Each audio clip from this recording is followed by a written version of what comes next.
It says live. I guess we're live. Hello, chat. Hello, Roger Ver, legendary Bitcoin investor, first guy to do a lot of things, has a lot of Bitcoin, owns Bitcoin.com or has a ton of influence it. Richard Hart here, thought leader, lol, just a crypto longevity self-help guy. Want Bitcoin to do really well. I set up a structure for this here debate. We're going to be first talking about things we agree on, which is a lot. Then I'll try and steelman his argument, present the best version of it I'm capable of. And then if he's satisfied with it, then we can go on to, the disagreement stuff. So Roger, you're a libertarian. You like voluntarism? Yep. I prefer the word voluntarist to libertarian, since lots of libertarians in the U.S. aren't actually libertarians anymore. But I'm a voluntarist in the sense of Murray Rothbard and those sorts. All right. So I think we agree on fungibility, the right of one person to transact in commerce with another person without a bunch of third parties getting in the way, injecting their nose where it doesn't belong, creating misincentives, mall incentives, overregulation. I think we're both against those things. Yeah, I think 90% of what we talk about, I think all of our end goals are probably almost identical, and we just see different means to achieve those goals. And we probably just disagree on the means to achieve those ends. That's where I'm guessing this is going to head today. All right. So what else? We believe in living in nice places and I guess promoting our beliefs. We both have strong beliefs and we go about promoting them in public. So I guess we're kind of advocates for the things we believe in.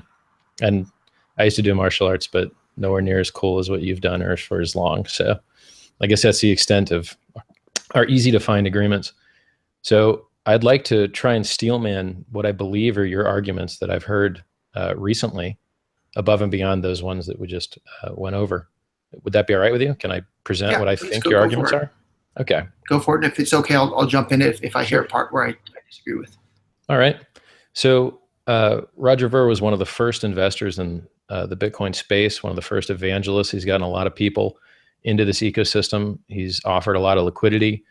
I believe he still holds a lot of equity in companies in the Bitcoin space.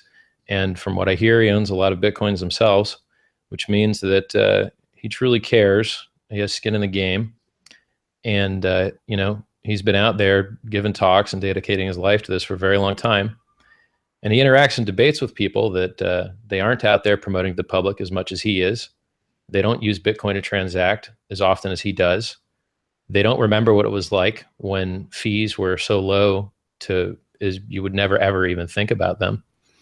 And, this system used to be a lot more decentralized. Everyone ran a node because you could mine on your CPU. So you would just run the node at the same time that you were mining on your CPU. There was 30,000+ nodes. Now I think there's under 1,000 or whatever it is. It's some not large enough number to support the 50, 60+ billion dollar market cap of this system. So what he's seen over the years, I'm pretty sure it's more than 5,000 nodes that accept incoming connections, and probably tens of thousands that don't accept incoming connections. Yeah. And then we'd have to subtract all the ones that are controlled by the same central party through AWS, which we don't know how to really discount all of those that are like centrally controlled by the same guy. It'd be like, instead of having multiple newspapers, you just have more copies of the same newspaper. It's important to have geographically redundant and game theory redundant differences in your nodes, I think. So, sure. And I just looked it up. There's 9,240 nodes that accept incoming connections. And then there's probably somewhere in the order of 10 times that don't.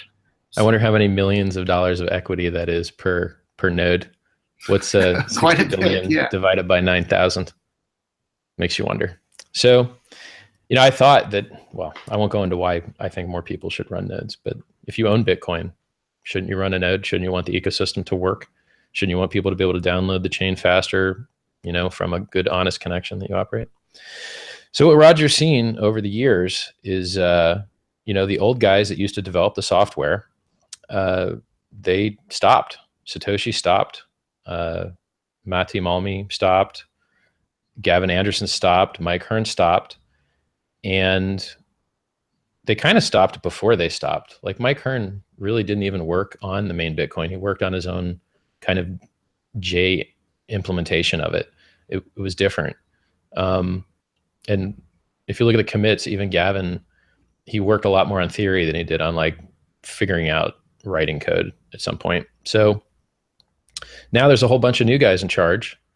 And I think from Roger's perspective, he's concerned that they don't understand the economics. They've had disagreements with Mike Hearn and Gavin Anderson, unresolvable disagreements to where there was a split. You know, Gavin went and did a lot of testing and said he tested up to 20 megabyte blocks and it worked fine. So if you're not a technician and you're not doing the research yourself, you got to decide who you're going to trust. Are you going to take the word of the guy that's been there from the beginning and spoken and worked with Satoshi? Or are you going to trust these new guys?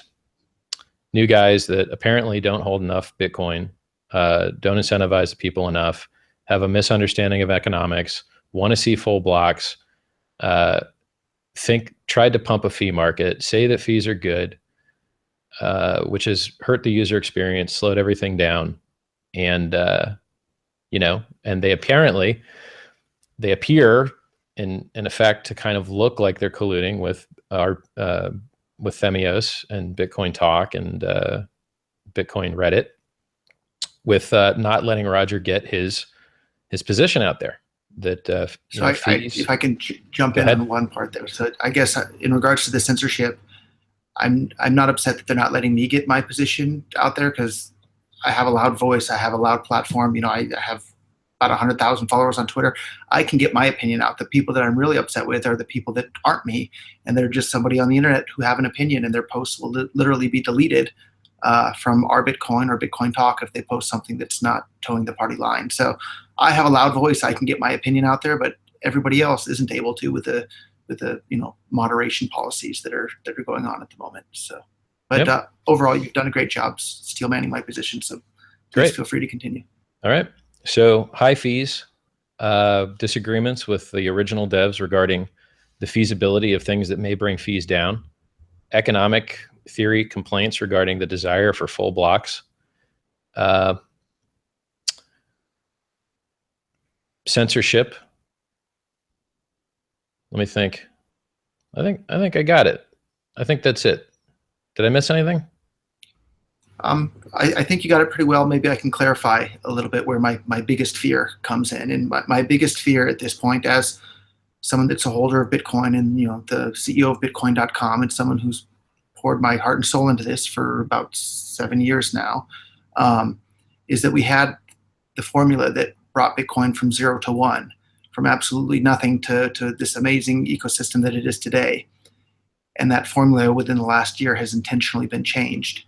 And that formula was letting the blocks get as big as they need to be and keeping the fees low, and the transactions, all of them would be confirmed in the very next block. And that brought Bitcoin from nothing to 10 plus million users. And now we have a group of people that are actively trying to change that code for success that we know for sure works because we have the entire history of Bitcoin to prove that it works.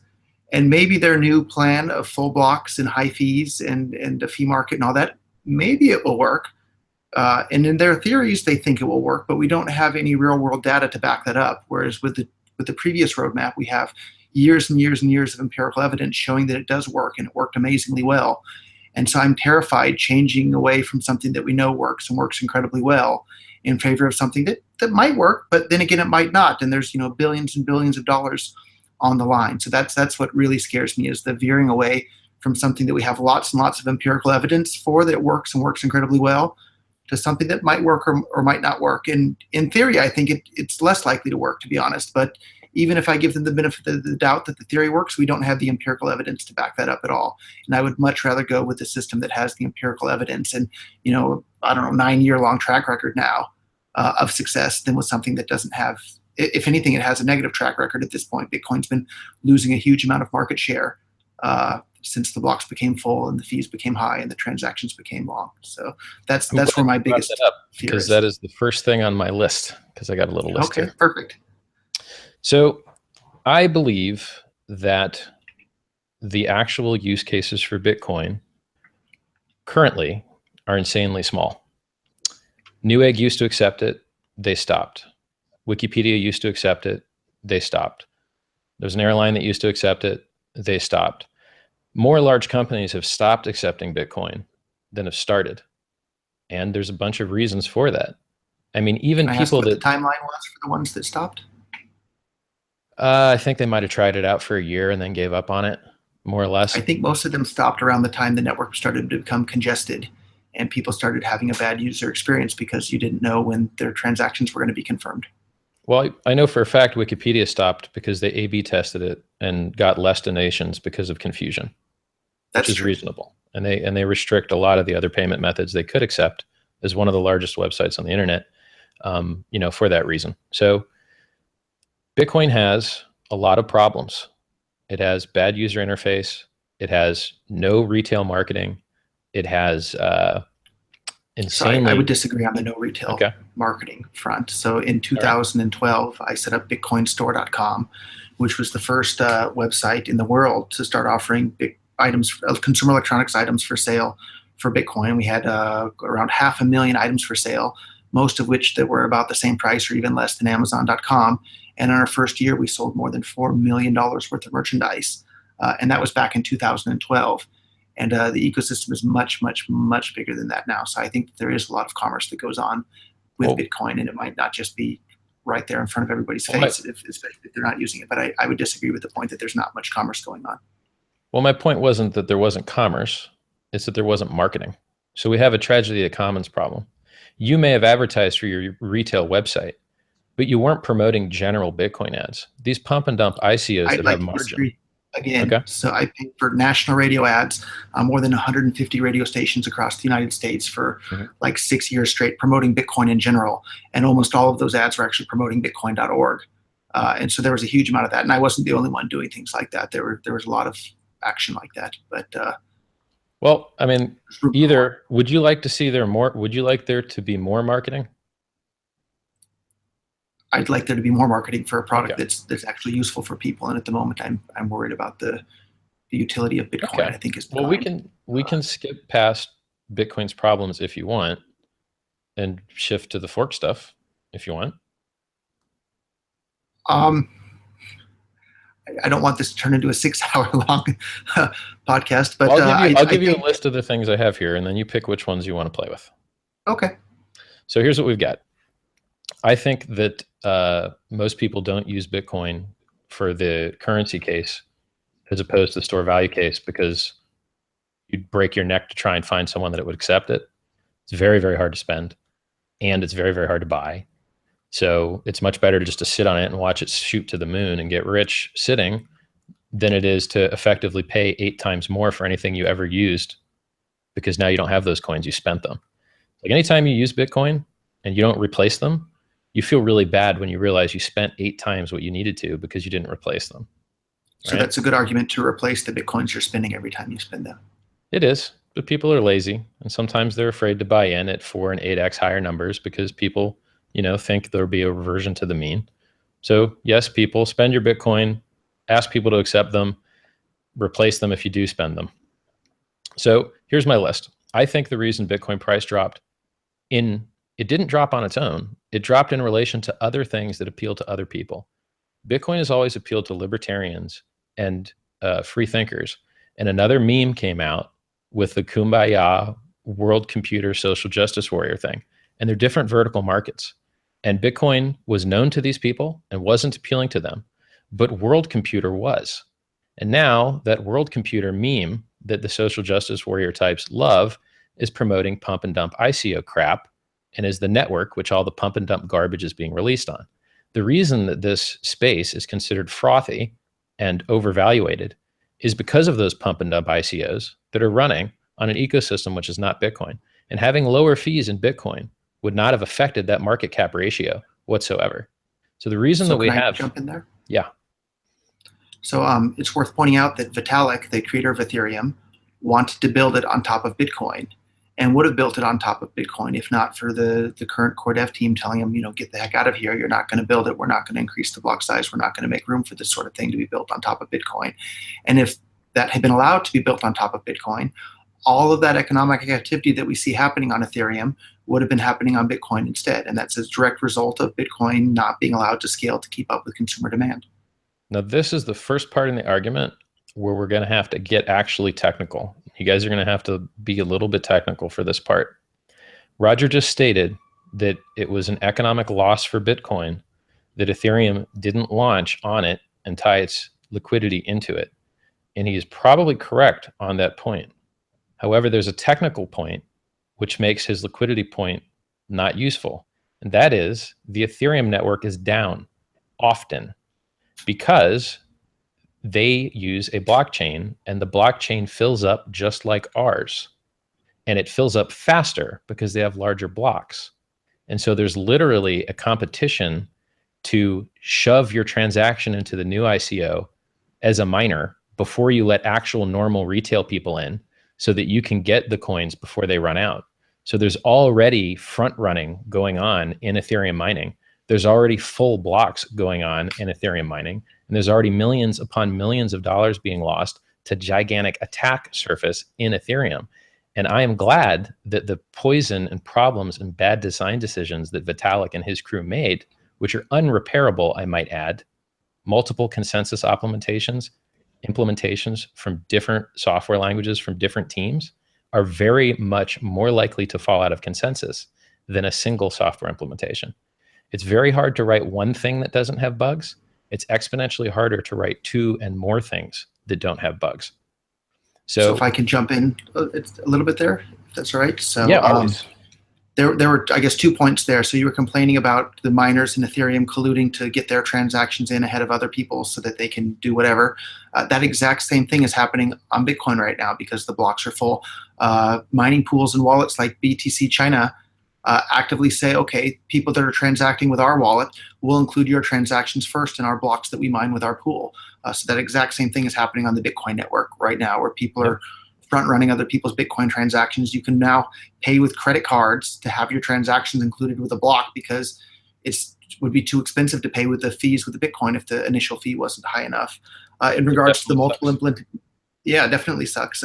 In regards to the multiple implementations on Bitcoin, I'm sorry, on Ethereum, as compared to one monolithic implementation on Bitcoin, maybe not. But if you have one bug with the monolithic implementation of Bitcoin, then the entire network comes crashing down. If you have one bug with one of four implementations on Ethereum, then a fourth of the network comes crashing down or forks off. But that's worse. I guess that's worse.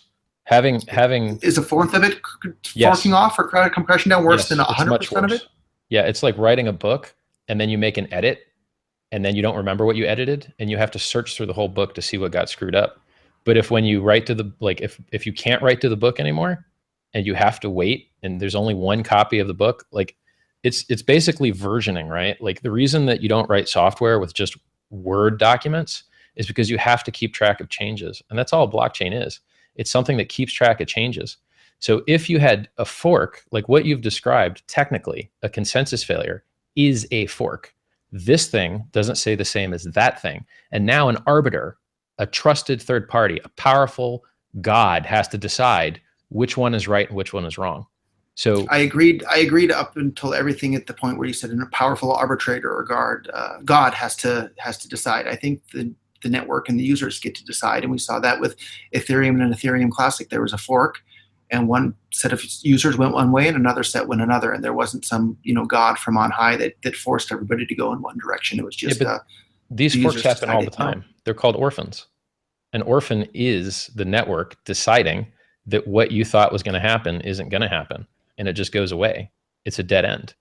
So when you mine a block and you have the longest block, and everyone agrees that's the longest block, but someone else had a good proof of work at the same time, but they got there a little bit later, their accurate, useful transactions that they decided on and fees they accepted, it goes and dies. So every single day in the Bitcoin network, every orphaned block is a version of the blockchain that never got to be agreed upon because it was decided on by the god of timing and the network consensus rules. What you've described is a larger version of that. Go ahead. I said, I don't think we disagree. I think we're on the same page here. So my point is that there is always something deciding that someone's idea of the future is not going to happen. Usually it's the consensus network. But if the consensus network fails, Then you fall over to social consensus, which is what you described in the ETH Classic example. And can we both agree that you shouldn't roll back the chain? Isn't that the whole idea here? Philosophically, I think both of us are in favor of not rolling back the chain, and you and I think that that's kind of the whole point, is not rolling back the chain and having an immutable ledger. But obviously, a huge group of people have disagreed with us, and they rolled back the chain, and then the current version of Ethereum was born from that. So you and I agree on that point, but lots of others disagree, and we're perfectly willing to roll back the chain. And it's all everybody fun gets and to game decide when which you roll chain they back the want to chain use. for you, but when the government makes you roll back the chain, you wish you didn't have the power. There's a reason Satoshi stepped back, and there's a reason Gavin stepped back. And it's because having the control to make changes It's comes with dangerous. risk. Because someone, a not nice person, will put a gun to your head and say, you know what? I want to double spend this exchange transaction, and you're going to help. And that's the reason we need real distribution of parties, is for censorship resistance. Because if Bitcoin doesn't have censorship resistance, what does it have? A very expensive database. That's it. We That's agree all. again. All right. So, all right. We believe in not rolling back the chain. We believe in privacy. We believe in security. Let's go into. I'd love to hear you address my argument in regards to that we have the empirical evidence and a giant track record of what works and has worked incredibly well to grow Bitcoin versus going off on this theory. Yep. You could both be why would right, you disagree with and that there's a assessment? timing problem. You're both right, and there's a timing problem. You could probably increase the blocks to 2 to 4 to 20. You'd have more orphans. You'd have more centralization. There'd be more power in China. Large blocks are the reason we have empty blocks, unless you know something I don't. Empty blocks come from spy mining. When you spy on other mining pools, as though you're a miner for them, but really you're your own mining network. And then you get the data a little bit faster, and you start mining on the data that the pool gave you. But in actuality, you're going to release that block on your own and hope it outcompetes the one that they're working on. But it helps you to outcompete that by not including transactions in yours. So the reason that we have literal denial of service attacks in Bitcoin, literal 10-minute periods where no transactions can occur, is because of centralization. And that centralization gets worse the larger the blocks get, because the more profitable it is to be geographically and systematically commingled. So pools have done more to destroy the distribution of censorship resistance in Bitcoin than anything else. Because when you mine for a pool, you don't run a node. You are the bitch of the actual pool that runs a node, and they decide what the consensus rules are. And now you have no control, no say. You don't get to choose your developers. You don't get to choose what blocks are okay with you. You don't get to choose what transactions are okay with you. You do get to choose, in the sense that you can choose which pool you want to mine on. Right, but how many pools are there that you can mine on that give you a variance that actually win a block once in a while enough? You see? So maybe a dozen or 20, somewhere in that ballpark. Not enough for $70 billion of value. Right. So I think the best way to have more pools is to have more Bitcoin users with a more vibrant ecosystem, and the more people that are participating in Bitcoin, the more pool operators there are going to be, the more miners there's going to be, the more everything there's going to be. And in the earliest days, at one point maybe there were 5 pools total, and now we have 15 or 20 pools total that have more than 1% of the global hash rate. And I think if the Bitcoin ecosystem as a whole is allowed to grow, we're going to see an even larger number of pools you got it in backwards. the future. You got it backwards. The maximum number of pools that ever existed was when everyone ran their own node and everyone mined CPUs and GPUs. That was the maximum that ever existed. And the more money and the more participants and the more value that we've had, the more centralization in China we've had. And you can't even negotiate with these guys. They're not on Twitter. They're not on Reddit. They're not interacting with me. They're not interacting with the core devs. They don't care to talk to you. They just care to run their mining software and have it auto flip from whatever chain is the most profitable. So even if you cared to negotiate with these guys, you'd also be having to negotiate with the logic of their auto flipping software, which is very risky for social consensus. Because let me tell you, if the government of China decides one way, these guys are going to decide that way too, or die. And do you want to risk the health of the Bitcoin network on the government of China? I don't. I'm much, much, much more concerned about the government of the United States causing trouble for people. The government of the United States has already thrown lots more people in jail for doing Bitcoin things than the government of China has. So I think our biggest fear should be from the United States government, not the Chinese government. And just like the United States, there's lots and lots of people with lots of different points of view. China's an even bigger country with about 4 times as many people as the United States, with a whole bunch of different viewpoints living all over the place. So I don't think it's fair to group all of those people as if they're one monolithic entity. There's not. There's lots of people with very different views within They're all China behind the doing same lots of different firewall. things. They're all behind the same firewall. And that I think, firewall introduces latency. And so the I think government that does have control of an internet network there and the power. You need a lot of power to run a lot of miners, and they decide what gets power and what doesn't. and there's some really, really interesting ways in which cryptocurrencies can be used to tear down that Great Firewall of China. And the Great Firewall of China is this, giant drag on the entire world's economy and slowing the entire world's rate of economic growth. And I'm looking forward to, myself and a number of other Bitcoiners or cryptocurrency enthusiasts using our technology to literally tear down the Great Firewall of China and make it obsolete. So that's, I'm hoping one thing that we can agree on as well would be good for the world. Yeah, someone should put up satellites in the sky that beam the blockchain over the firewall, so it doesn't have to go through their control. That would be nice. Yeah, I hear somebody might have been working on something like that. Yeah, that's Jeff an Garzik inside several joke. years. No, Jeff Garzik several years was working on exactly that. And myself and Eric Voorhees and a number of others actually contributed some money towards that. And I hear another company much more recently was involved in that sort of thing as well. Yeah, it's important that even if you don't like them, you give them credit.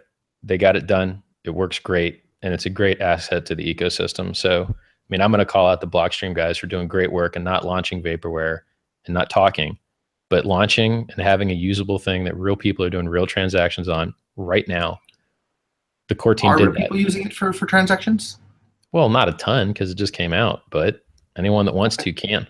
There are transactions that have been done on it. You go on Twitter, it's cool. So basically, you can receive the whole blockchain over the satellite, and then you can SMS your private key out, and it's only like a few kilobyte. So you can use SMS to transmit. You can use blockchain to receive. SMS the signed transaction out. I assume not your private key, hopefully. Right. So. Exactly. Yeah. Sorry. What Roger said is accurate problem there. So you can literally use the blockchain and Bitcoin if the internet goes down anywhere in the world, like now. That's sweet. Good. Like that's amazing. Until they block your SMS transactions, which governments but then you just can encrypt that, right? And you can make it look like a cat picture using stenography. They're not going to block your cat pictures. So, the core team, they are the best at what they do. So, I mean, I guess I'm going to defend the core team here. Okay. Unless you want to talk about the bad. Disagree with. Yeah. So your options, here's your options. We could talk about how bad the fork really is. We could talk about how good the core team is. We could talk about worshiping Satoshi and appeals to authority. We could talk about the community in RBTC. We could talk about your control over that community and becoming the next Themios, which is not very libertarian-like. We could talk about CSW and his fake computer. Let's pick one. You choose, man. They're all good for me, dude. Sure. So let's use the one that's best for the audience, I guess. I mean, like you and I just getting smarter is cool. But we can see what people want to talk about. Or you're never going to want to read chat. Believe me, you're not going to want to read chat. Okay. It's just going to be I won't open it in that experience. Case, so. Yeah. Let's talk about. I think deifying Satoshi and Satoshi's vision and this and that. It's not that Satoshi's God. It's that we have 8 years of empirical evidence that his system worked and worked incredibly well to grow Bitcoin. Why wouldn't we follow on the same path that we know for sure works to grow Bitcoin to become incredibly popular all over the world? Why wouldn't we continue on that same path? So I think Satoshi's a sellout, and I think that he could burn his private keys now and not risk the future economy of the world with an unknown party holding 10% of it, who may have given those keys to his kid, and his kid might be the next Hitler. Or he may have gotten a mental illness and gotten wacky himself. Or he has some other socially dangerous beliefs, and he decides to use the 10% net worth that he holds of the planet and whatever you gave him with the BCC fork and the coming B2X fork and the airdrops from Byteball and Lumens. And this guy's accruing a lot of money, and he's a variable that we're unaware of that chose to get out of the game when no one else did. right? He could just burn his keys. He Right, doesn't. Paul He and doesn't need Lumens to had be here helping airdrops. right now. Yeah, lumens get I'm airdrop taking too. notes. Yeah, I'm getting I'm you gonna rich, man. co-claim Get your those. lumens, get your Thank byte you. balls. You're welcome, bro. I think I give you 1% on the lumens. So, Satoshi could still be here if he was alive. He could still be guiding us. He could still be helping us. He could be renouncing his control of his keys, but he's not, which means he's either a bitch or he's dead. Those are the only two options I'm aware of. Now, as far Okay, as so this, let's say I concede to every point that you just made there, okay, which I don't necessarily do, but just for argument's sake, sure. that didn't answer my question at all. My Which question one? was, we have a 9-year track record of exactly what worked incredibly well to grow Bitcoin from nothing to where we are today, and that was Correct. having fast, cheap, easy to use transactions and let the blocks grow from 10 kilobytes to 20 kilobytes to 50 kilobytes, all the way on up till 1 megabyte. And Yeah, it wasn't until we hit the 1 megabyte limit that the adoption rate trailed off and Bitcoin started losing market share right. to competing cryptocurrencies, and the user experience became horrible. So we have the So, empirical evidence with a 9-year yeah, track record of worked well. Why wouldn't we follow on that same right. course? Why are we changing courses to So something that I may or may not addressed. work? We have no empirical evidence of. I understand. Well, you're not gonna have a lot of empirical evidence in crypto because we just got here. So we're working with limited empirical evidence on nearly any single thing that we do. This is all cutting edge stuff, and on the But we do cutting have edge, you 9 need. years track record for how we grew Bitcoin Sure. from nothing Yeah. to where it is today. So you're cherry picking two things. First, you're cherry picking that fees are the reason other cryptos did well, basically like robbing those cryptos of any other mimetic advantage or technical advantage or marketing team advantage. You're just saying Bitcoin had high fees, and that's the only reason these other cryptos became valuable. If you So talk to to be the fair, people that, I think if I can add what exactly Mhm. my argument is, the fees are a side effect. What I think really caused the other cryptocurrencies to take off was when Bitcoin blocks became full, you no longer had certainty that your transaction was going to be confirmed. And the uncertainty of when your transaction is going to go through is an even bigger problem than the high fees. So I think, I get to I, see I, support tickets from lots of I, different I businesses. wouldn't be surprised if you pumped the value of those coins. I mean, you What helped coins? Zcash be brought into the world, a 20% pre-mined, impossible to detect inflation altcoin. You funded that, right? So to some degree, like, Yeah, and I can tell you the reason for that though, is so everyone's busy arguing over Bitcoin scalability and how to scale Bitcoin at the moment, but the big giant other problem that's looming for Bitcoin is fungibility. Bitcoin is not nearly as fungible as it needs to be, and fungibility is just another friendlier sounding name for anonymity, right? The more private Bitcoin is, the better the money it is, and that's another area that's really really lacking with Bitcoin. And small blocks make that problem worse. When governments or to whoever the are trying force. to search for transactions, they're looking for a needle in a haystack. We want them to be looking in a great big giant haystack rather than a little tiny 1 megabyte haystack. So Yeah, they can't. that's another problem that's caused by Yeah, small blocks. look, I agree with that. And if it wasn't 20% pre-mined, and if it had detectable inflation that you could detect if the coin broke, I would have been happy to fund it too. But those two things are deal breaker for me. Anyway, Okay. so my And the point is, nice part about crypto. Okay, go ahead. yeah. So my point is, a lot of rich crypto guys are the reason that those things had a spike to make them interesting, to give other people in the normal public a reason to find them more interesting. Look, we both agree we want lower fees. So let's just talk about fees, right? Okay, because the So core team disagrees with both of us on that. Then if you're saying you want for lower a very fees, specific reason. So I said that you cherry picked the reason that we lost market share. Now I'm going to say that what do your you think the chair. reason is? Well, right now, all those other things don't perform any commerce functions. So if it was really a replacement good, as you advertise, then it would be used as a replacement. But Bitcoin shares no utility replacement value with the pump and dump ICOs. There is no So retail adoption. There are no retail wallets. These people don't even take the coins off exchange. If I the think other you're conflating cryptos, ICOs with other competing cryptos, and I'll give you an example from my own life. So there's a website called bitcart.io that I used to love to buy Amazon gift cards from Mhm. with Bitcoin from. And you would get a 15% discount for Amazon gift cards using Bitcoin. And as of, I don't know, maybe a month or two ago, when the network became really really full, they stopped accepting Bitcoin, and they only were accepting, I believe, Dash and Ethereum. And so that's a real world use case of right, businesses shifting away from Bitcoin to competing altcoins, you're which I think you're are different than 100% right. ICOs. You're 100% right. the increase in fees prices Bitcoin out of a lot of markets. And even though you're 100% right, the amount of dollars and liquidity and pump that comes from actual retail darknet market usage, and you, the number one Bitcoin user in the world's usage, is like 3 to 5% of the total market cap. So you're right. Anyone that actually does do Bitcoin commerce, which is almost nobody, might have to switch to currencies. I really disagree that there's not many people using Bitcoin for commerce, and anybody can take a look at just how many people are using Bitcoin for commerce by going over to blockchain.info and watch the transactions scrolling by. Those are real people using Bitcoin to move real amounts of money around the world, and we don't necessarily know what they're using it for, but if you see it moving, there's some sort of economic activity going on behind it. At $5 a transaction or $8 a transaction, they're not moving it just for fun. They're doing it because they're performing some sort of economic activity with it. If you wanted to buy a car with Bitcoin, there was one company in the States that had scale. They went out of business.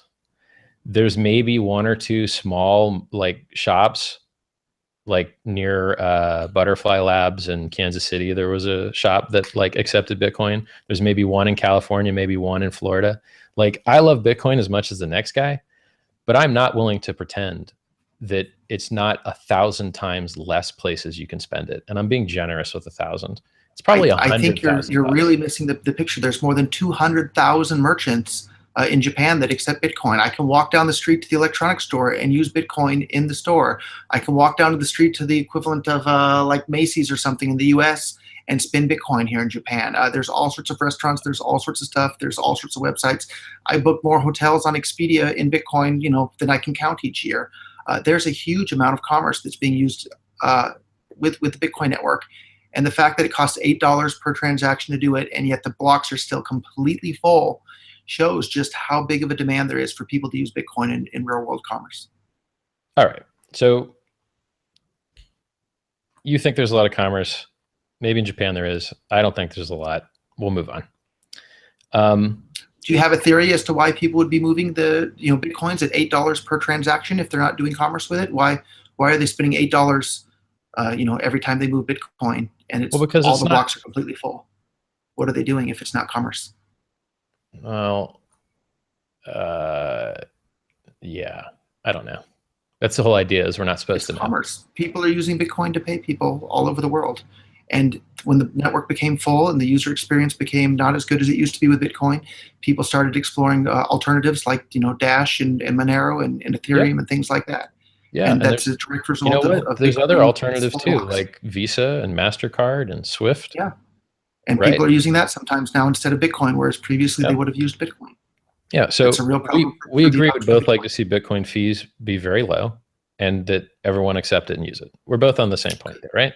So the Blockstream team want the exact opposite. They openly say they want Bitcoin fees to be high. They want Bitcoin transactions to be easy to double spend. And they want the blocks to be full all the time, which leads to uncertainty as to when a transaction is going to be confirmed on the network. So you and I want the same thing. Yep. Those guys want the exact opposite. Why would you be supporting their roadmap for the future of Bitcoin? Because they're not a monolith, and there's interior conflict amongst their ranks. Let me give you an example. Please. Greg Maxwell, he's all right with the 1 megabyte limit. Luke Jr., he's not. He says we only get 17% more processing per year, but the blockchain grows faster than that. So he wants to knock it down to 300. No one else on the team agrees with that, right? So Luke Jr. is on his own, with tonal numbering and his 300 kilobyte limit. Geocentric Earth theory, and he's on his own with a lot of things. He's on his own with a lot of stuff. Right. So the majority of developers do not agree with him on I won't say majority, but his most public controversial opinions. All right. Now, but I do think that for the most part, there's consensus among the Blockstream and core developers that they want to have a fee market right now that creates high fees. Well, I can explain it to you. I'm going to. I've prepared for this. Okay. So I'm ready. You are correct that you could have lower fees with larger blocks now. You would get more of the same problem, which when you cherry picked, you missed out on, which was the centralization, what problem is that? Which is causing empty blocks. The centralization is the result of the block sizes being what they are. The bigger they get, the more empty blocks get mined, and the more centralization exists. So the empty blocks are actually just a way of the network slowing down so that everybody can keep up. So the reason an empty block takes place is one pool finds a block, and then the other pools that are spy mining on it, they see the header, and they can start mining on the header right away until they have received the entire block and they validated that block. Then they can toss a bunch more transactions in there and mine a block that has a bunch of transactions. So the fact that one full block is found here, and then 2 seconds later, while spy mining, another empty block is found. The full block takes 5-10 seconds to validate. The empty block with just the Coinbase can be validated almost instantly. And the next block won't be found for maybe 10 minutes after that. So it slows down the entire network so everybody can kind of keep up. So it's actually a way of making sure everybody can keep up with what's happening on the network. And I don't see it as a bad thing at all. That sounds like miners stealing money for pretending to do the work of verifying transactions and just getting paid for nothing. The only other option is when one pool finds a block and the other pool hasn't received the entire block and hasn't validated it, is for them to not mine at all during that period. So rather than not mining at all, they still continue to mine. And if they find a block within, let's say, that 10-second window, they mine an empty block. So the only other option to mining an empty block is to not mine at all. And so I think it would be better for them to mine that empty block from the pool of miner rewards. If you're not performing useful work, you are harming the network. They're getting paid. That's still useful work because they're adding more work onto the tip of the blockchain, which makes the blockchain just that much more difficult to go back and rewrite. Yeah. Roger has a mining company, and he's apparently good buddies with a guy who makes mining equipment. I found that it's very hard to make these types of ethical arguments against biased understanding. Make it again, and I'll try to understand it, because I don't think I understood where the theft was coming in. I think I heard you use the word stealing. Your model is that it's no big deal that this block happened because for some reason it's better that the network be slow. And then you also said that we're also going to instantly find another block at the same time. And I'm not sure that either of those two things is actually the case. And if those two things, these empty blocks are happening, are 99% of the time is when it's found right after another block. And that's, if you look at these empty blocks, they're found at almost identical time to another block. And so that node hasn't received the full block, and they're not able to mine on top of that other than just mining on the header. So that's why you're seeing these empty blocks. But someone's getting paid to mine on a header when they could have just not, right? They could have not mined at all. That's the option. Right. Either they don't mine at all, or they mine on the header for that 10-second period. I'm okay. And I'll tell you another reason. So like the Bitmain S7s, for example, if they all of a sudden, when they have 1,000+ watts going into one of these mining machines, and if the internet cuts off or they stop mining all of a sudden, they have a tendency to literally catch on fire and burst into flames, and that's a big problem in a data center. So just from a technical standpoint, it's not feasible for these machines to stop mining for those 10-second periods, because you don't want them to catch on fire. And that sounds like someone that's involved with the data centers for these. Yeah, we try to avoid having fires in the data centers, especially electrical fires. Yeah. So my point is, you could be entirely correct, and Gavin Anderson could be entirely correct. And the network could operate with larger blocks now, and it would lower the fees for a while. And maybe if lower fees increased adoption, which I don't think is the case, then you'd be right. Lower fees increase adoption? Did I hear you say that? Well, I think that we had a bunch of transactions on the network, and then they disappeared the second the SegWit 2x agreement was signed. And I think that someone, perhaps a miner, was just pumping transactions into blocks to make it look like we needed to have resolution immediately, because it cost them less, because the fees that they paid to mine those transactions into those blocks, they were getting on the other end anyway as block rewards and as fees on the other side. So to me, because of the timing, when those transactions disappeared, I don't believe that those were real transactions that were filling up the blocks. And let me tell you something else. You talk about how good I don't even know what you want to call it. You want to call it BCC, BCH, Bcash? You choose. Probably not Bcash. Are you serious? I thought everyone else loved Bcash. Only on the censored forum where there was a actual campaign to manipulate. The Dalniks, the head dev, chose Bcash as his name and pushed it. You got to get that guy in line. I'll choose whatever name you like. Okay. Yeah, Bitcoin Cash sounds fine. Bitcoin Cash. Okay. So Bitcoin Cash does these things, which you say are awesome, the blocks are empty. And when I say So now empty, I I think mean you're they're straw under minding a hill. a little bit. Go ahead. Okay. Well, I don't want to. Like, Well, you I don't think you like can feel free Bitcoin to talk Cash? about Bitcoin Cash, but I'd like to give my own opinion and thoughts Okay. about Bitcoin Well, I Cash retract my once you're done. statement regarding Roger's likeness or not of that thing. Bitcoin Cash is a hard fork of Bitcoin, which has really low fees because it has really empty blocks. The last blocks before this call were under 100 kilobytes each. And this is with an 8 megabyte limit. And this is with blocks that are being found 5 to 6 times faster than they should be, just giving free money to the miners. So if Roger's right and transaction fees are the important thing, then you can use almost any other cryptocurrency in the planet because not that many people seem to be like attacking them. So they all seem So to work pretty good. if I can So jump in here, sure.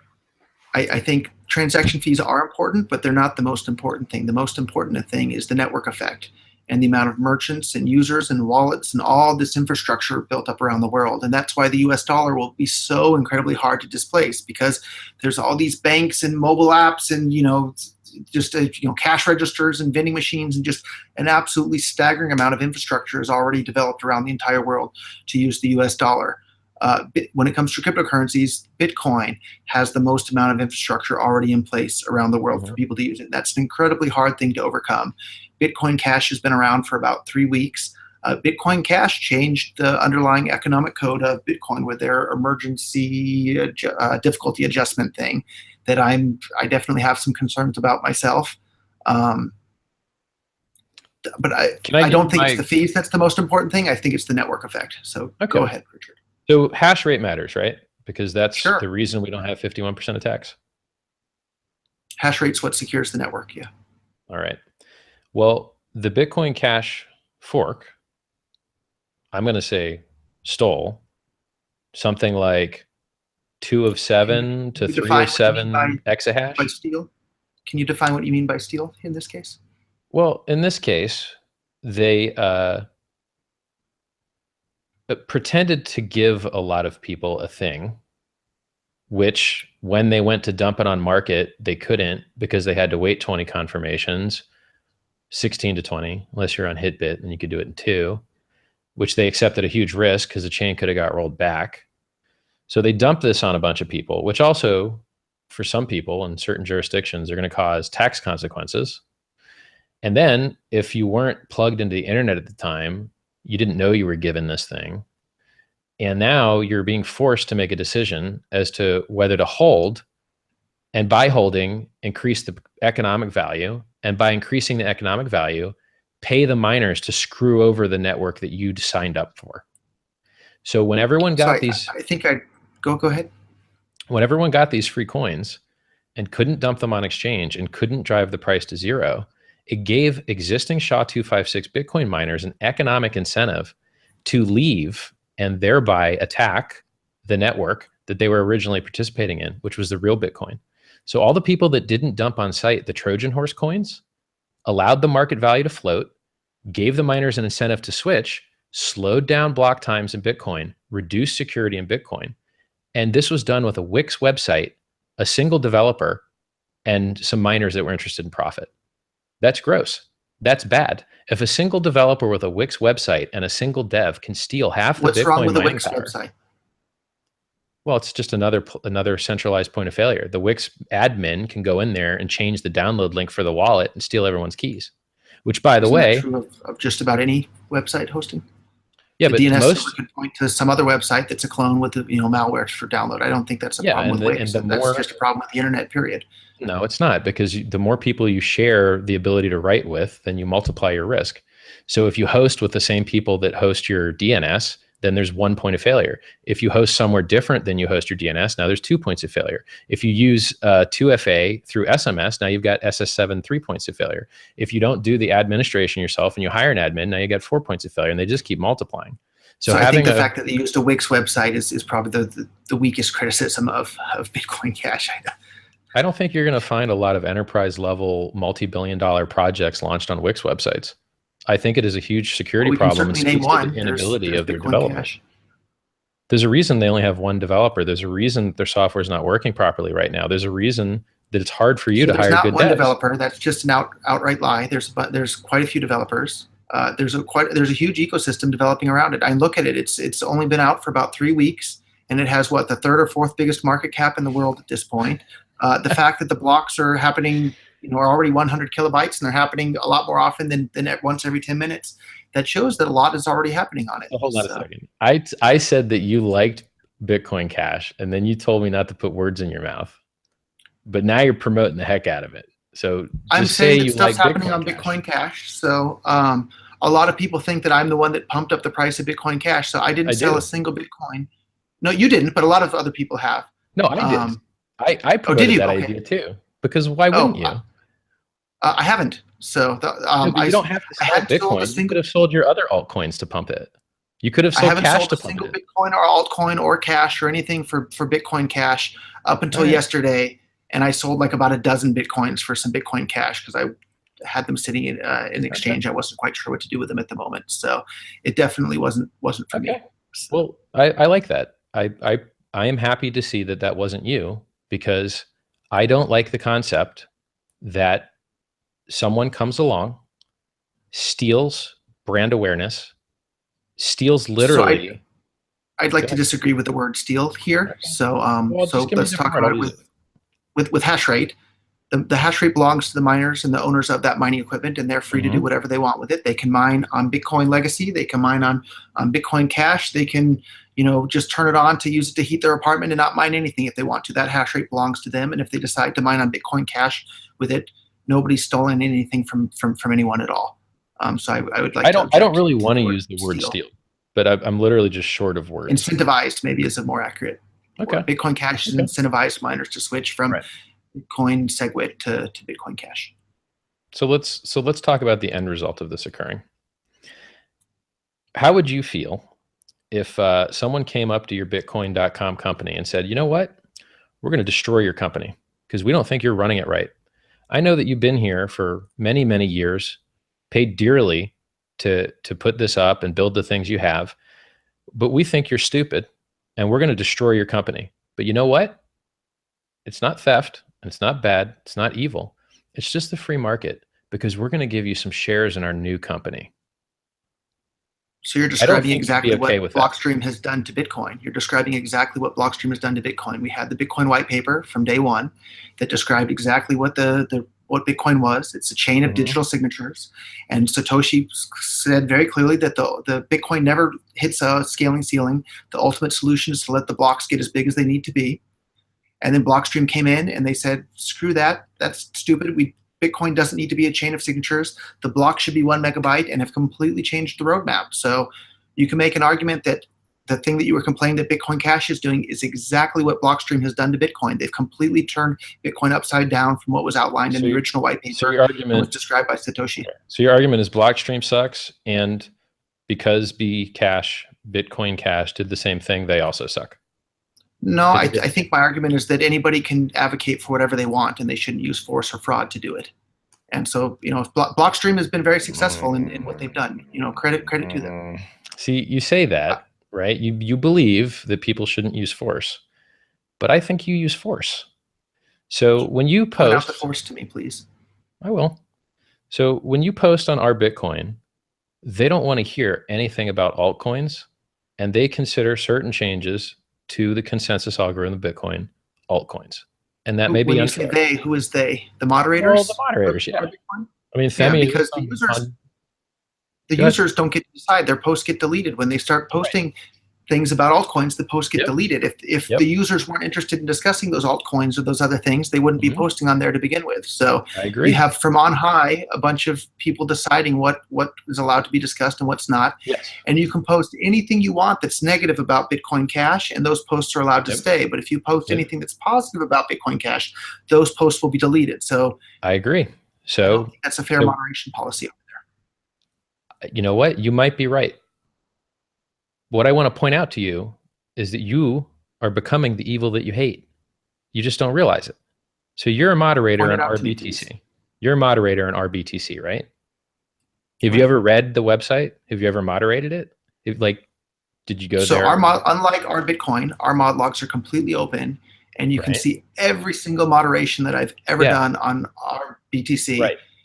And So it's the probably less than a dozen actual actions. And I think right. like probably 10 of the dozen were just me approving posts that had been deleted by the auto moderator of Reddit itself.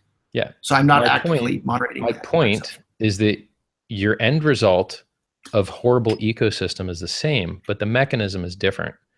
The reason that the Can you ecosystem define horrible sucks. ecosystem? Yeah, I'm going to do all this stuff. I know I'm being mean, so I'm going to say like exactly why I believe what I believe. Our Bitcoin is considered overly censored because of the reasons that you've described, and I'm willing to Do you grant you agree? those things. I don't like our Bitcoin, and I don't like it because of the over moderation. I don't like it because most of the participants suck. I don't enjoy engaging in conversation with the majority of people that I find there. I find Twitter to be a much more interesting, much more intelligent conversation, full of people that actually run businesses, actually With a hold lot tons of less Bitcoin. censorship going on. Right. A lot less censorship, a lot more good things going on, a lot more positivity. I like Twitter a lot better than I like our Bitcoin. And I like our Bitcoin a lot more than I like our BTC, Tell because me your why. guys' problem isn't a moderation problem.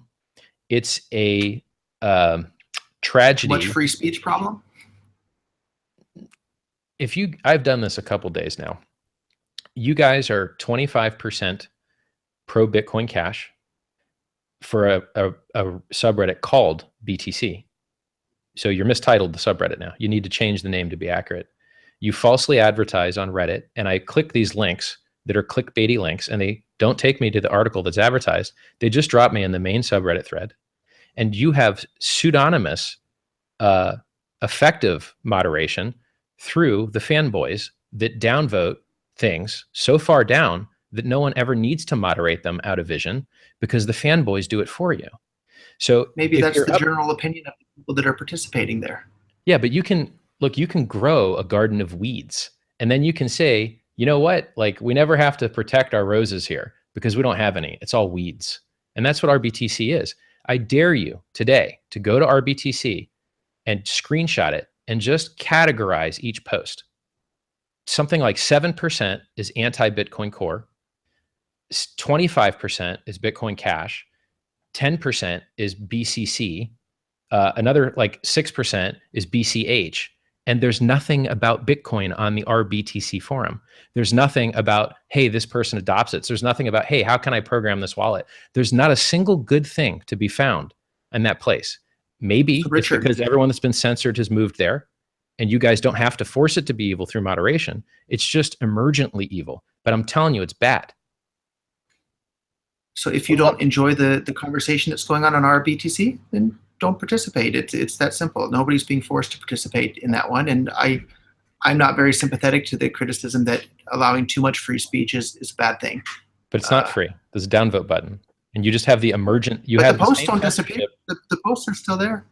If you know the percentage of people that hit page down on a website, you lose something like 50% plus every time you have to hit page down. So Oh, by I the don't know way, about other people, uh, but for myself personally, I love reading the posts that get the most that have been collapsed because of the downvotes. Usually those are the ones that I always click to uncollapse it, and I think, oh wow, this person really did deserve so the downvote a lot of so times. my mission isn't to like trash talk you. I actually have solutions to offer. If you believe censorship is bad because it starves people of the ability to make good decisions because they're starved of data, then it is important to, one, not moderate incorrectly, which apparently you already have covered. Congratulations. I like that. But two, you have to account for fanboyism and extremism and mob mentality. And you have to maintain the quality of your ecosystem by promoting things that are alternative points of view that kind of were anti the reason you started the whole thing in the beginning. Because for people to make good decisions, they need to see both sides. And in our Bitcoin, they don't see the big blocker side. And on our BTC, all they see is censorship, anti-core, and BCH. That's it. And that's not I healthy think for those are either. incredibly important topics to the Bitcoin. So we have a group of people that have come into Bitcoin that have engaged in this giant censorship campaign to promote censorship-resistant currency. And I simply don't trust anybody that engages in censorship to maintain Bitcoin as a censorship-resistant network. And I think you and I both view decentralization as the tool to achieve censorship resistance. And with Bitcoin, the end goal is censorship resistance, and the decentralization is simply the tool to achieve that goal.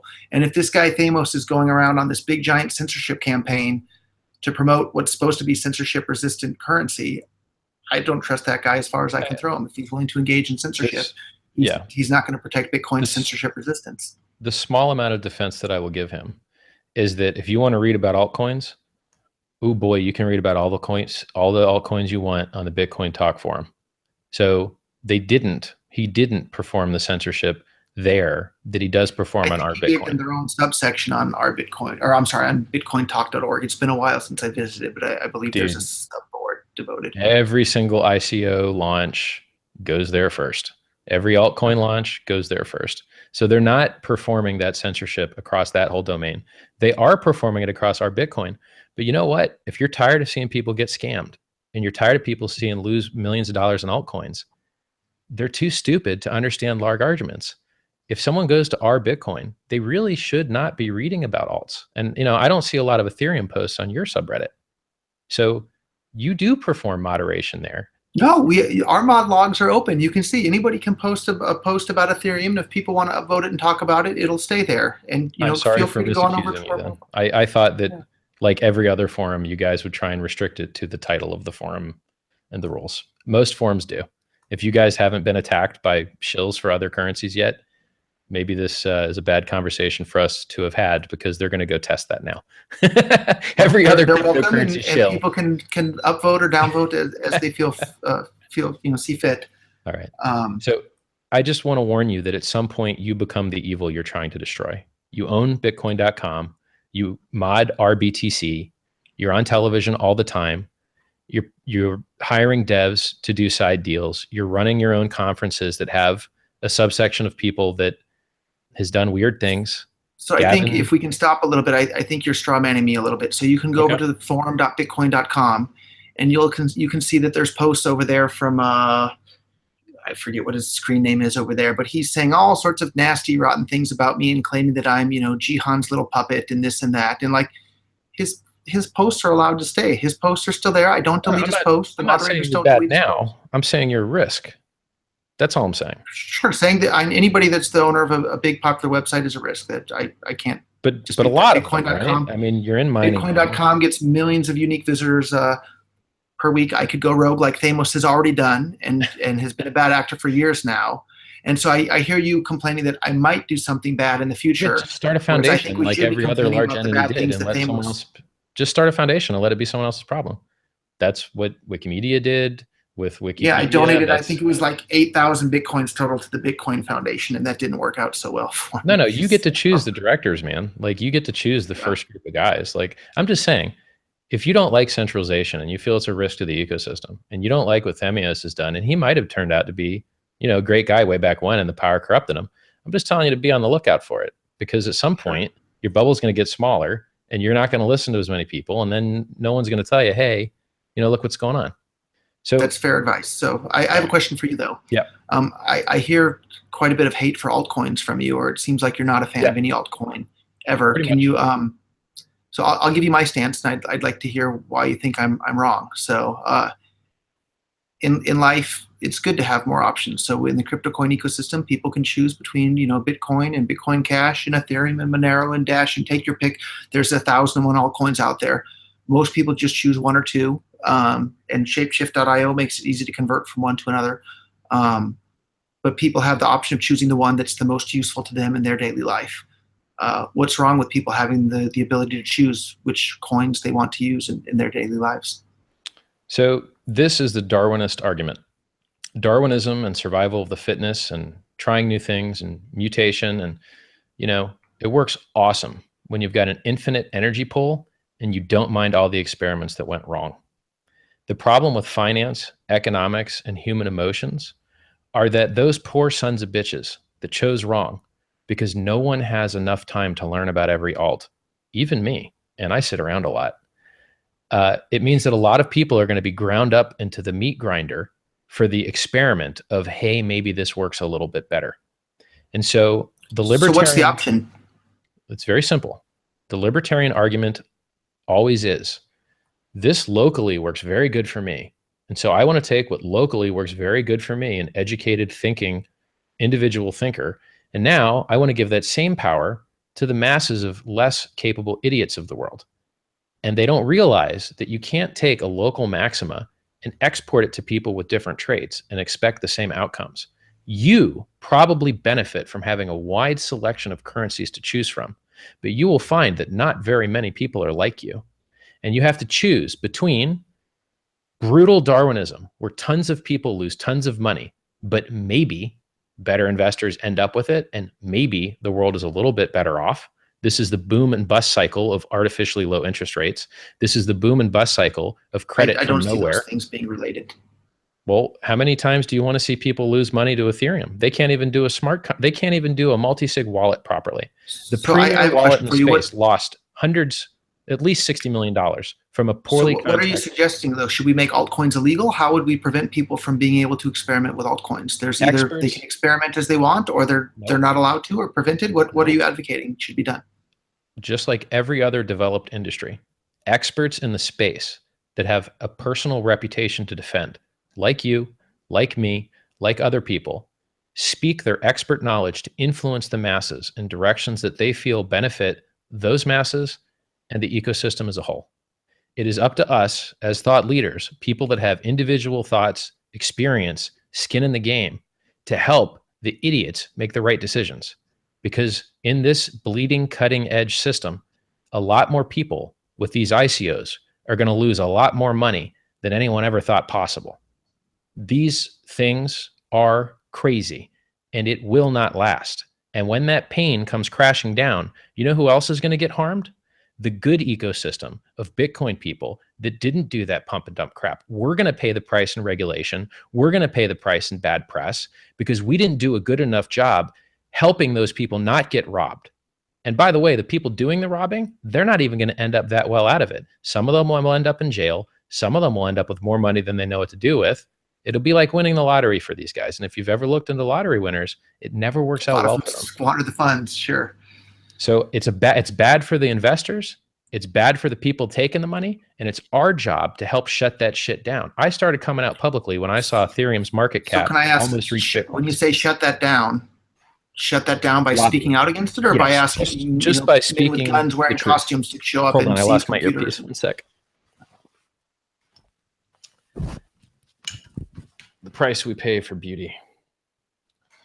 Wireless is convenient. Maybe you can't hear me yet, but all right, I can hear you. So I was saying when you say it should be shut down. Well, you're advertising for Bitcoin Cash now, and I'm advertising against it. And this is that I am doing what I believe. I guess I didn't make the question clear enough. When you say shut it down, does that mean we should send men with guns and wearing costumes? Or no, this is more. This is no. Against it? No, this is more of the, hey guys, you really shouldn't do that, and don't come crying to me when it goes wrong. And when it does go wrong, I'm going to say I told you so. That kind of shit. I'm on board with that. Yeah. Yeah. So I mean, we can have a microcosm of that experience now with Bitcoin Cash if you want, because I hate it a lot, and I can go through all the reasons why I hate it. And then you can tell me if you agree with any of them. Are there any altcoins that you don't hate? Are there any that are interesting to you? Oh, sure. You know, Zcash is interesting. There's a fork of it that takes out the founder's reward, which is called Z Classic. That might be interesting. Implementing ZK Starks in Ethereum might be interesting, but the attack surface is too large. I'm pretty sure ZK Snarks are going to come in Bitcoin, and I'm glad to hear you support that. That's amazing.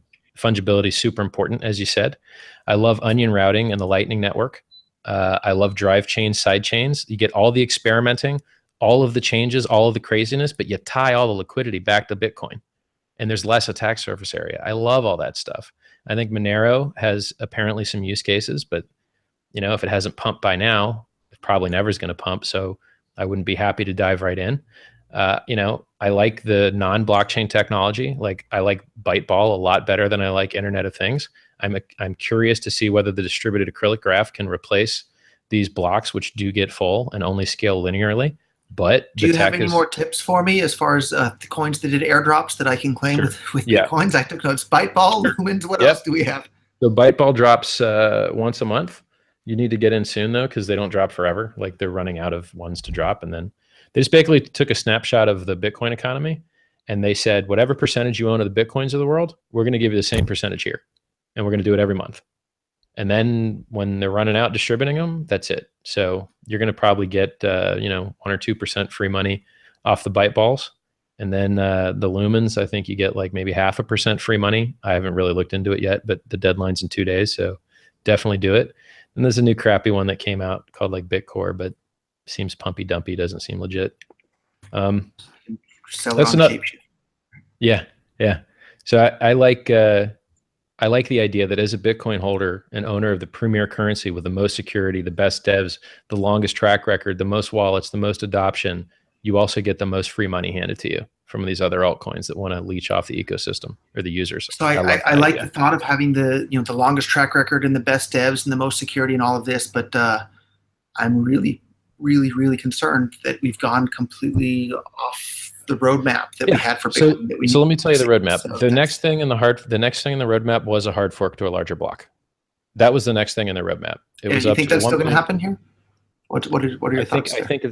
I think there's an infinite demand for free storage. And I think that anytime you write something to the blockchain, it gets copied to thousands of computers across the world. By your last measurement, about 5,000 computers. So if I could Nine write, thousand sorry, that accept 9,000. incoming connections, and Yep. probably around 100,000 that don't. Okay. So 9,000 that I can write data to, right? So the blockchain is stored on those 9,000 computers. If I write my YouTube channel videos to the blockchain for a low affordable fee, I now have my YouTube videos stored immutably forever across at least 9,000 computers. That's a good bargain for me. I think I'll stop using YouTube. So it is true that the demand for free storage is infinite. And so you have to assign a fee or you can break the network through denial of service, So period. the way that the prices are set are based on supply and demand, not somebody Yep. sitting in a I chair saying agree. we're going to set a fee. So the I miners can agree. decide Yep. what I price agree they're with that. willing to charge for inclusion in their block Yep. space. And I right agree now, with there's that. been a production quota imposed upon the miners saying they're not allowed to produce more than 1 megabyte of block Yep. space every 10 minutes. And that's the exact antithesis of the free market. Right. It's literally a production quota. Here's the good news. While the Bitcoin core people have been screwing over the idea which you like and probably could work of having larger And did blocks, work. And we have a great track record. they also were working on stuff that also works and is cheaper and is faster and is a And has 10,000 no times track more record powerful. and has no empirical evidence and will also Right. require Yep. much bigger blocks for it to work. Yeah, Lightning but guess Network what? is a disaster waiting to happen with full blocks, We'll see. It's right? cutting Because you can't edge. close your channel out. If someone tries to do some monkey business and the blocks are Why full and you can't close your Lightning Network out, you're going to lose your money. why don't you get CSW and a supercomputer to go model that and produce a report on what happened when he ran the Lightning Network and how it failed? And then we can address it. Right? There's no You can reason to have like him on your show next time to speak for himself. So I'm not I've Craig's trash spokesman. talked that dude a lot. I'm not sure he's gonna want to come on. Craig, if you want to come on and have a chat, I invite you, but it's not gonna be pretty. I like Roger. Roger's been a straight shooter for a long time. You, I've heard bad things, Craig. If you want to come on here and get a mouthful, you're invited. See, it worries me, man, because like that dude talked at your show, and Gavin got convinced he was At what Satoshi. show? The Future Bitcoin Conference. Oh, so that first of all, that wasn't my show, and I didn't know he was Oh. speaking there until I don't Okay, know, like the day it happened or the day before. So I might be dreaming this stuff up, but people run in circles, right? So I would be considered the Blockstream core small blocker circle, UASF, all that stuff, right? It's not because I've ever ran a node. It's not because I wrote the software. It's just the circle we run in. It's who we chat with. It's who we see. It's who we interact with. From what I've seen, you and John Matonis and Craig Stephen Wright and Gavin Anderson are like a little circle, and I guess Jihan Wu. Now, I might be wrong, but it seems like I see you guys at a lot of the same events, And I see you saying a lot of the same things, which are big blocks good, and basically big blocks good. I don't really hear you guys say anything else. And censorship bad, I guess. I mean, Yeah, I am I guess I'm in pretty misreading good it? company with John Matonis and Gavin Andreessen and Jihan Wu. And for my interactions with Craig Wright, he seems to be a really, really, really knowledgeable person and a very interesting person. So He was on TV saying he was Satoshi, and then he provided a fake ECDSA proof that he got busted on. And he's fled from Australia to the UK over some tax stuff. And he's been yeah, well, saying, taxation is theft, so more power to him if that's the case. But my understanding yeah, is that that's not but necessarily the using case. the taxation system to steal from to re-steal the theft, like if the government steals from other people and then you steal from the government, you didn't I steal don't back your advocate doing money. that. Sure. Yeah, like, so if you want to read Anyhow, about I don't know the yeah, details of that, and I'm not Craig's spokesperson, so I'll yeah, let him speak but for you see the himself on risk. those topics. But You see the risk of the only people out there supporting a person that said he was Satoshi that I've seen are N-chain guys, which I see around you. Uh, Anderson, who so, in like, regards to Craig being Satoshi or not, I don't think it matters at the end of the day. Either what he's saying in regards to scaling is accurate and correct and a good path forward, or it's not. And the things that I hear him saying are the same sort of things that the original Satoshi said on his posts on the forum and his emails. And those are the same sort of things that I signed up for when I got involved in Bitcoin. Those are the same sorts of things that led Bitcoin to become an incredible success that it is today. And those are the same sort of things and the same roadmap that I think we should continue to follow down, which is you know, completely different than Satoshi what wrote that blockchain one is trying to do. megabyte limit, right? He did that personally. Yep, because he was Okay. convinced by others that it would be a good idea to prevent spam. And And you, it was intended from day one that it would be removed if the blocks ever even became remotely close to being full at 1 megabyte. So it's never, ever, ever intended to be a permanent limit. is it probably worthwhile? Like, so I think the likelihood that you get people to use Bitcoin Cash is larger than the likelihood that you're able to convince all the developers on Bitcoin Core to do nearly anything. I So think that's fair. Yeah. yeah, so like we could argue whether big blocks are good or not, but we're just going to find out soon because we have both now, right? Yeah. We have both running the same Darwinism in wallets. And action. Yeah. okay, so can I tell you why I didn't like the way Bcash went down and the downsides? I'm sorry, Bitcoin Cash, Sure. because I believe And there's a lot of risks people don't please see. tell me, and then I'd love to finish up in maybe the Yep. next 15 minutes because Okay. it's almost coming up on 3:30 and I I'm haven't had sorry, any man. lunch. I It's love okay, talking. I'll talk to you whenever you want. I'm a talker. Um, but please tell me. so Bitcoin Cash caused people to commingle their funds out of cold And actually, storage. before we continue, I'd Yep. like to point out though too, like Bitcoin Cash caught me by surprise, just like it caught everybody else by surprise. So I didn't All right. fund the development, and like lots of things in Bitcoin, I either get credit for or blamed for. Lots of things that I had almost nothing to do with. So I'm along for this Bitcoin Cash ride, just like everybody else, but it caught me by surprise, just like everybody else as well. So Well, I'm please glad you continue. cleared that up, man, because I think a lot of people out there thought it was your baby.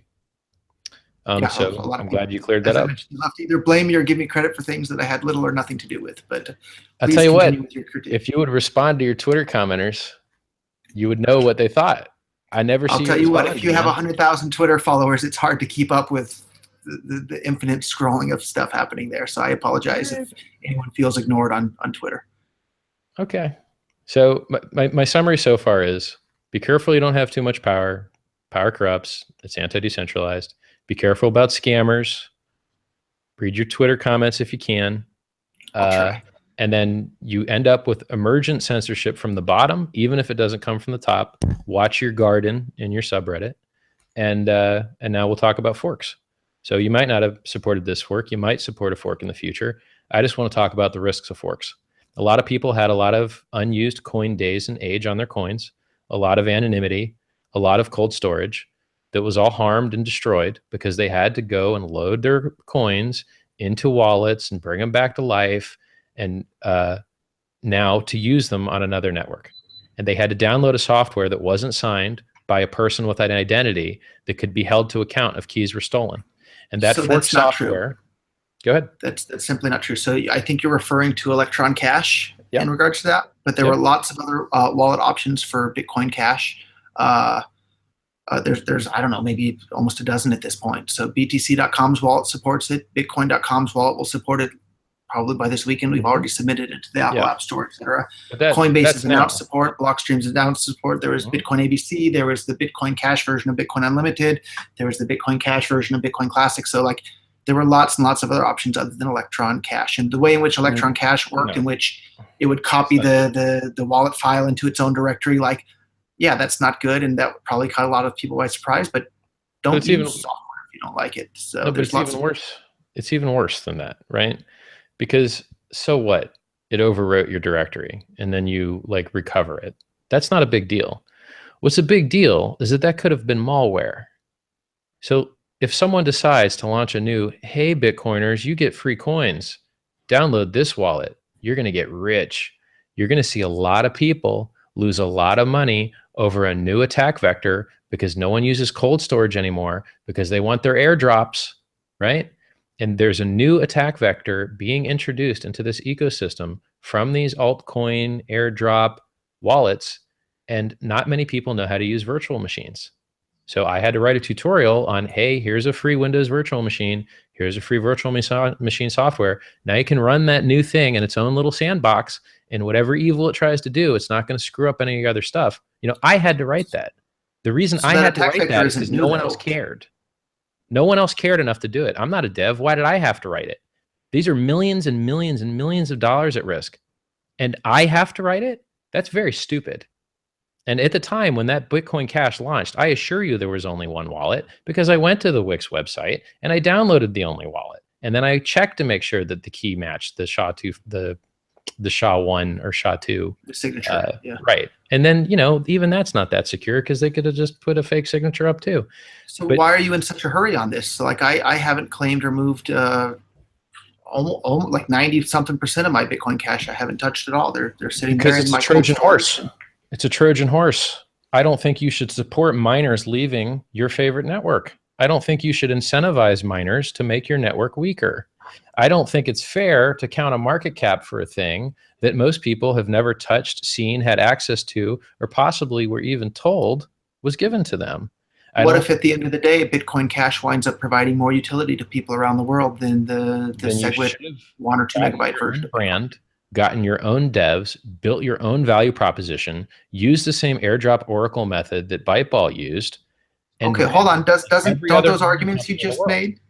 Don't those arguments you just made apply exactly to what Blockstream have done? If they wanted to turn Bitcoin into a settlement layer, and strip out the signatures for the transactions and make Lightning Network on top of that, shouldn't they have just started their own coin and their own branding rather than hijacking the Bitcoin project away from what was described in the original white paper? You can analyze the commits in the software.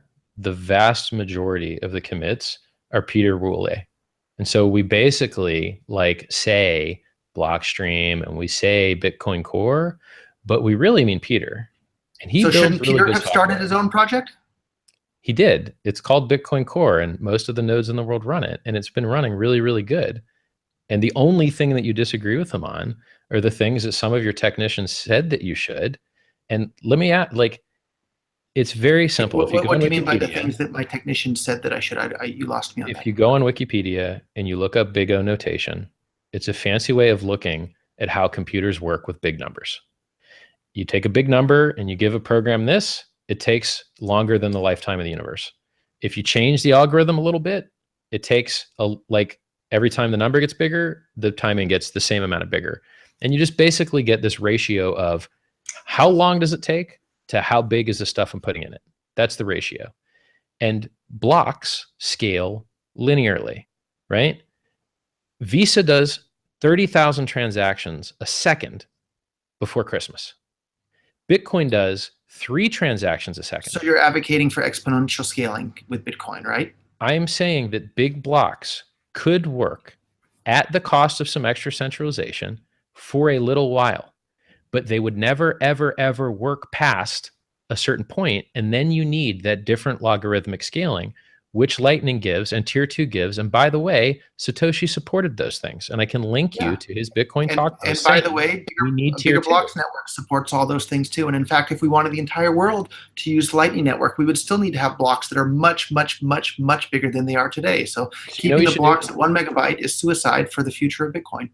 Pay somebody to model it, just like Gavin Anderson did, and publish it and go, hey guys, look, you are full of crap. This does work.